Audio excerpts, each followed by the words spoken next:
now that we have got all of our mise en place prepared and we have pulled everything that we need for this meal, we're ready to start setting the table. And the first thing is, for this particular meal, we have decided we are going to use a tablecloth. So I'm going to show you how to lay a tablecloth on a table. So the tablecloth has been ironed already. Make sure that it has been ironed. And then when you're laying the tablecloth, you need to make sure that you see where the seam is so that the tablecloth is the correct way around and you don't have the seams showing when you're laying the table. You're then going to have to preferably have someone helping you, as I have Sarah helping me here. It just takes a little bit more work if you are on your own, because you will have to run from each side to each side checking. Now the most important thing here is that you want to check that the tablecloth is actually equally all around the table. So this is a very similar process to what you'll do when you are making beds and you're wanting to make sure that the sheet's on the same side. Same idea with regards to laying your tablecloth.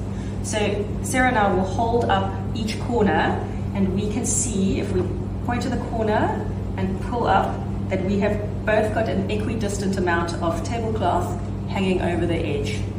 So we have got this correct. So we're happy with this placement, and we can now put the tablecloth on the table and smooth it out. And we'll just double check this side as well and make sure we are all good and we're happy that both of us have got the same amount of tablecloth on either side, which we are. And now our tablecloth is on our table. You may want to relook at your tablecloth and see if you need to deal with any creases. Sometimes from ironing you will have a middle crease, in which case, depending on what table, obviously, you could iron on the table if it's not directly onto a lovely, beautiful laminate table that's going to delaminate because you put heat on it, or you can just use a little bit of water and smooth it out with your hands. But you want to try and remove all those wrinkles and all of your iron marks as much as possible. Once we have our tablecloth on and we're happy with that and we're ready to set the table, make sure you have your white gloves on. You would have just spent so much time polishing your cutlery and your glassware. You don't want to go and be putting fingerprints all over that. So put your gloves on when you are setting the table. So first we're going to be putting our placemat down. And when we're placing anything, we want to make sure that we are doing the same placement for all of the settings that we're going to be doing.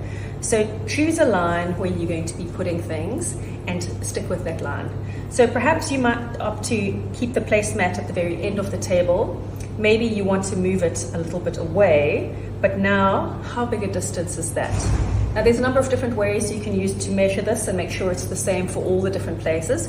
You can use your thumb if you want, and I can see that's a full thumb length for me, so I could go around and check this at each place. Or if you wanted to use a ruler, good old-fashioned ruler, and bring that out and be really precise, you can measure how many centimeters that is. And so from this particular point, it's 6 centimeters, so that I know at all these placemats that I'm going to put around the table, they need to be 6 centimeters off the bottom of the table. So it doesn't matter where you decide you want to place it. What does matter is that every place has to be the same. Okay, once we've got our placemat down, we can put our charger, because we're going to be using a charger for this, and make the place look pretty. We're then going to be putting our cutlery down. So we have got bread that we're going to be serving, so we have got a bread plate. And again, you can choose where you want to place this. It's up to you and how you're setting the table, but it just needs to all be the same. So for this one, I'm wanting to put it a little bit up to the left-hand side like that. And I'm going to place my bread knife at an angle like so. Now again, they all need to look the same. So when you're setting all the rest of the places, all the bread knives need to look exactly like this when you're looking at your place setting. Okay, we then have got our soup course, a starter, and a main course. Remember, when we're setting a table, when people eat, they eat using their cutlery from the outside in. So first up is going to be our main knife and fork. So we're going to place this down here. Now I'm going to opt to put the main knife in line with the placemat. So I'm going to put that, and I can use my ruler again if I want, and make sure that that is actually in line. So all of my cutlery is going to be in line with the bottom of my placemat. So I've got my main knife, my starter knife, and my soup spoon. And then I'm going to have so obviously I'm going to have my main fork that's going to go with my main knife. And I'm going to have my starter fork, and because the first course is a soup, there is nothing on the fork side as well. So I'm just going to double check that everything is aligned. So here on the right, everything is fine. On the left, I'm slightly out, so we just want to bring those down. While we're setting this, we're just going to double make sure that there's no fingerprints on anything. It's also why gloves are handy. You can just give it a little wipe and wipe those fingerprints off, and we're happy with that. We now also want to set the dessert cutlery. This is going to go up at the top here, all ready to go. Okay. Now I'm ready to place the glasses on the table. So for this menu, we know that we are going to have a red wine and a white wine option, and of course we also need a water glass. Now, one thing that you'll notice on a super yacht is that you don't always have the exact correct glassware that you want to use, and so you might be like, oh, what do I use for a water glass? I could use this larger glass for a water glass. I could perhaps choose this smaller glass if I preferred. I could even use a highball such as this for a water glass. Again, whatever it is that you're using, make sure that everything is the same, so it is pretty understandable to the guests as to what is supposed to be where. Now, what you want to be doing when you place your glassware is the glass that people are going to use last is what you're going to be putting furthest away from them.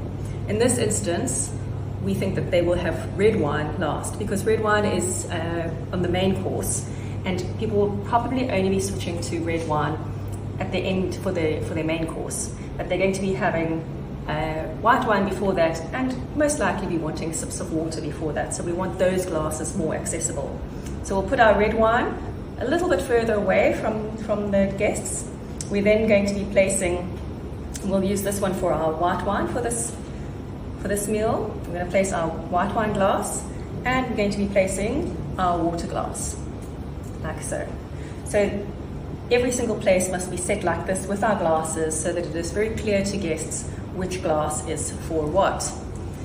Now, with regards to the placement of glasses, again, this doesn't matter. You could opt to put it in a straight line.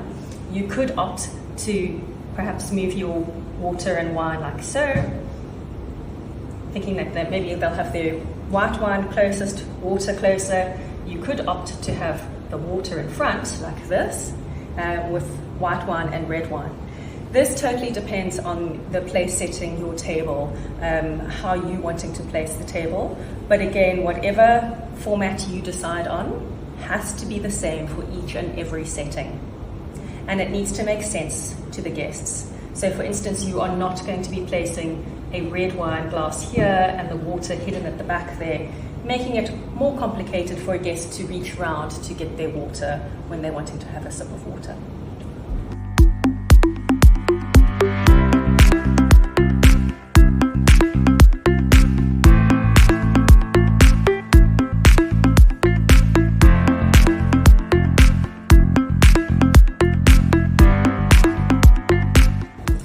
Finally, we're going to put the napkin at the place setting. So there are so many different napkin folds that you could do, and beautiful napkin folds that you can do with or without a napkin ring. I've chosen the fan with a napkin ring for this particular setting.